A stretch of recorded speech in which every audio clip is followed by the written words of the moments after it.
इसके पहले 2 बार इंटरव्यू जी। दिए हैं और हमें ऐसा लगता है कि इंटरव्यू में आपको नंबरों के स्तर पर दिक्कत कम हुई होगी। नंबर आपको ठीक मिले इंटरव्यू में? नहीं मिले। क्या कारण है? ग्रेजुएशन बैकग्राउंड से क्वेश्चन पूछने लगते हैं तब समस्या हो जाती है। ग्रेजुएशन में आपने क्या किया है? हिंदी संस्कृत है बीए में। अच्छा, ठीक है। दोनों बार आपके साथ यही हुआ है?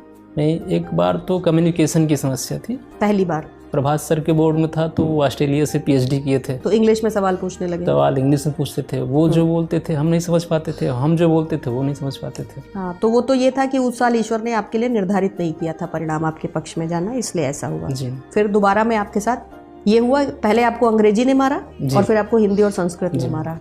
तो अब आप बताइए कि आपको कैसे बचाया जाए। अब आप लोग को सुझाव दीजिए। हम सुझाव देते हैं आपको। जब आपसे स्नातक के सवाल पूछे गए थे, आपने क्या जवाब, उनको गलत जवाब दिए थे या आपने ऑनेस्टी से ये एक्सेप्ट किया था कि मैं स्नातक में जो मैंने पढ़ा है वो मैं भूल गया हूँ? सॉरी बोल दिए थे मैं पहले आपने गलत जवाब देने का प्रयास किया? नहीं, सबसे पहले पूछ लिया कि महेश्वर सूत्र क्या है। हाँ, तो बता याद ही नहीं था मैम ना, बाद में याद आया। आधा अधूरा याद था तो हम तो क्यों बताया? फिर आप कह देते कि मतलब आपने आधा अधूरा बताया था, आपने सॉरी बोला। सॉरी बोल दिए थे, आधा अधूरा याद था इसलिए नहीं सुनाया। ठीक है, फिर उसके बाद क्या हुआ?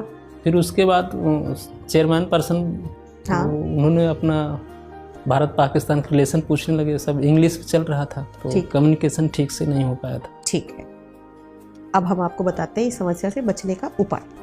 संस्कृत का कोई भी व्यक्ति अगर उसने ग्रेजुएशन में संस्कृत पढ़ा है तो माहेश्वर सूत्र उससे पूछा जाना पूरी तरीके से संभावित है, क्योंकि आधार है वो। जी है ना।